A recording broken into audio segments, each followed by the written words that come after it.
68세 정도 남자이고 10년 전에 협착증 진단을 받고 이런 환자를 예로 들고 챗GPT가 뭐라고 답변하는지 한번 봐보도록 하겠습니다. 유압 수술은 대부분 내시경보다 큰 수술, 나사고정 필요 이런 식으로 돼 있거든요. 50%는 맞고 50%는 틀린 것 같습니다. 양방향 내시경으로 감압 수술과 유압 수술 둘 다 할 수 있습니다. 세세한 부분에서는 이제 전문 입장에서 볼 때 이건 조금 자세하지 못하고 조금 틀릴 수 있다 하는데,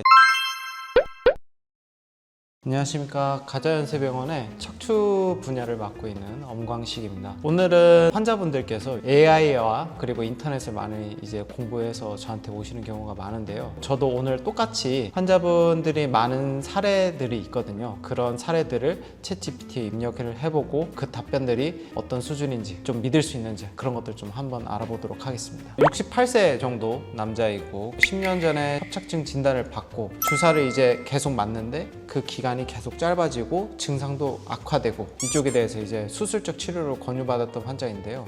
이런 환자를 예로 들고 챗GPT가 뭐라고 답변하는지 한번 봐보도록 하겠습니다. 첫 번째 질문은 주사를 10년 동안 잘 맞아왔는데 효과가 점점 짧아지는 게 왜 그런 건가요?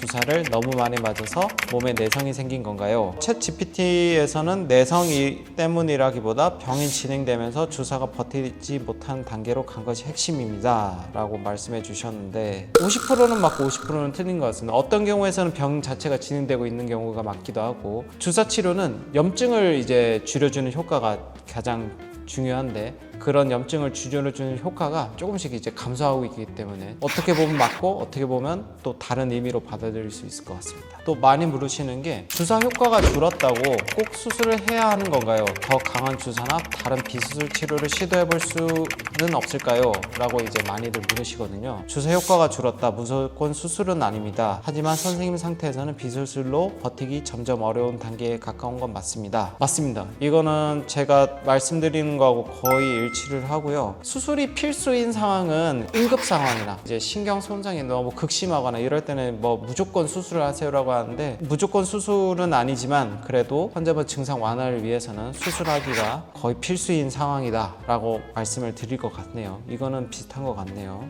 비수술 치료를 더 해볼 수 있냐? 가능합니다. 다만 기대치를 현실적으로 잡으셔야 된다. 제가 말씀드리는 거하고 똑같네요. 원인을 치료해야 될 상황인 것 같은데 이걸 비수술 치료를 하시게 되면 환자분한테 증상이 지속적으로 남을 수 있다 이렇게 말씀드리고 하거든요. 이거는 챗GPT하고 저하고 거의 비슷하네요. 병원에서는 신경 감압 수술을 하자고 하셨는데 어떤 수술인지 쉽게 설명해 주실 수 있을까요? 라고 물었는데 저도 비슷하게 설명을 하거든요. 눌려있는 신경을 풀어주는 수술. 그래서 저는 보통 이제 하수구 막힌 걸 뚫어준다 뭐 이렇게 할머니들 분한테는 그렇게 설명을 드리거든 하거든요. 이런 간단한 정도의 설명에서는 거의 맞는 것 같습니다. 신경을 누르는 부분을 제거한다고 되어 있는데 중요한 점은 신경을 건드리지 않는, 신경을 안 건드릴 수는 없어요. 신경을 이제 조심스럽게 이렇게 다루면서 환자분들이 신경을 누르는 부분을 제거하는 것이 필요합니다. 그렇게 세세한 부분은 조금 틀릴 수 있는데 그래도 전체적으로는 맞는 것 같네요. 그래서 지금까지 보면은 세세한 부분에서는 이제 전문 입장에서 볼 때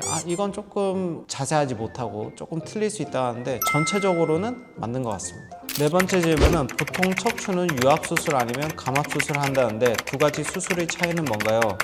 양방향 척추 내시경 수술이랑은 또 다른 건가요? 라고 해주셨는데, 감압 수술은 신경을 누르는 걸 제거, 단점은 척추가 불안정하면 부족, 그리고 유압술은 서로 뼈를 붙여서 고정하고 수술이 크고 회복이 느리고 인접마디 부담 증가. 여기까지는 거의 일치하는 것 같습니다. 그리고 양방향 척추 내시경 수술은 뭐냐? 수술의 종류가 아니라 방법입니다. 지금 보면은 유압 수술은 대부분 내시경보다 큰 수술, 나사고정 필요 이런 식으로 돼 있거든요. 여기는 조금 환자분들께서 헷갈릴 수 있는 게 그 양방향 내시경을 감압 수술만 할 수 있다 이렇게 이해하실 수 있어요. 그렇지만 양방향 내시경으로 감압 수술과 유압 수술 둘 다 할 수 있습니다.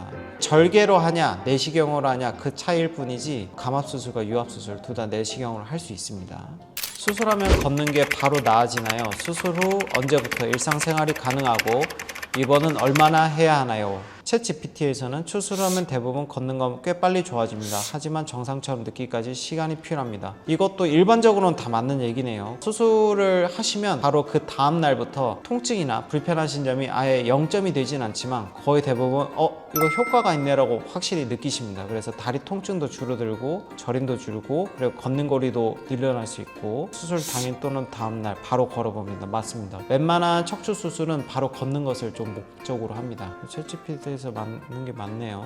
일상생활 복귀 시점, 일주일 내 집안 이동 가능, 화장실 식사 가능, 2, 3주에는 가벼운 외출, 짧은 산책 이렇게 돼 있는데 여기는 약간 조금 보수적으로 잡았네요. 챗GPT에서는 환자분들이 보통 받으시는 이제 한 마디 정도의 이제 양방향 척추 내시경을 통한 감았을 경우에는 그냥 일주일 이내에 가벼운 외출, 짧은 산책 그리고 사무직인 경우에는 바로 복귀를 하라고 말씀을 드립니다. 그래서 입원 기간은 양방향 내시경 감압수술 기준 평균 2일에서 4일 입원. 이것도 맞습니다. 저 같은 경우는 보통 2박 3일이 기본 스탠다드거든요. 한 2박 3일 정도 입원하신다 이렇게 생각하시면 되고 68세에 고혈압, 당뇨, 고지혈증이 있어요. 전신 마취를 해도 괜찮을까요? 나이가 많고 기저질환이 많을수록 위험해진다던데요 라고 말씀드리면 68세 고혈압, 당뇨, 고지혈증이 있다고 해서 전신 마취를 못하는 건 아닙니다. 핵심은 질환이 얼마나 잘 조절되고 있느냐라고 하는데 이것도 맞네요. 부가적으로 말씀드리면 68세의 고혈압, 당뇨, 고지혈증 이 정도는 솔직히 저희 병원에서는 큰 문제가 안 되는 질환입니다. 보통 보면 심장이 평소에 안 좋았거나 뇌질환이 있거나 85세 이상 아니면 90세 고령일 때 조심하고 그리고 아까 말씀드렸던 수술 전 검사를 통해서 할 수 있는지 많은지를 보는데 케이스에 보셨던 68세 고혈압, 당뇨, 고지혈증 이 정도는 문제없이 할 수 있다. 거의 대부분 이렇게 생각하시면 되고 전신마취 심각한백제 1% 이하 수준이라고 돼 있는데 어쨌든 이제 저도 전문의가 되고 이제 이런 전신마취를 했을 때 심각한 합병증이 발생한 일이 있냐라고 이렇게 말씀을 들으면 전공의 때부터 지금까지 했을 때 한 케이스 정도? 근데 그것도 환자분들이 너무 위험하신 상태여서 거의 전신마취로 인한 합병증은 거의 없으시다고 보시면 됩니다. 수술을 잘 받아도 또 재발하거나 나중엔 다른 마디가 나빠질 수 있나요? 수술 후 어떻게 관리해야 오래 잘 걸어다닐 수 있을까요? 같은 젤의 재발은 드물지만 다른 문제는 생길 수 있다 라고 해놨고 맞습니다. 왜냐면 이런 퇴행성 디스크나 아니면 협착증 이런 것들이 다 노화에 의한 현상이거든요. 그래서 제가 환자분들한테 말씀을 드릴 때 3, 4, 5번만 나이를 먹는 게 아니라 다른 부위도 나를 먹기 때문에 다른 부위가 문제가 될 수 있다. 이것도 맞는 얘기입니다. 그리고 수술 후 관리가 중요합니다. 수술은 절반, 나머지 관리는 절반입니다. 걷기.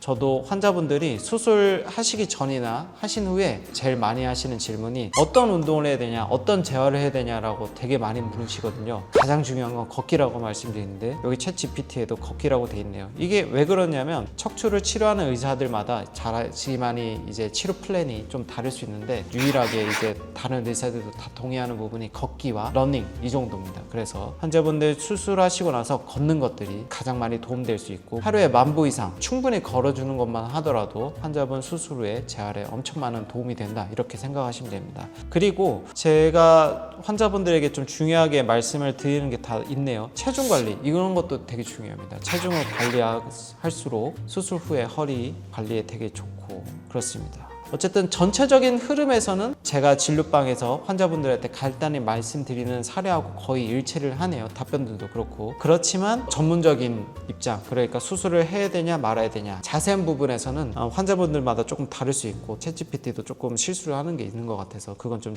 눈여겨보셔야 될 것 같습니다. 감사합니다.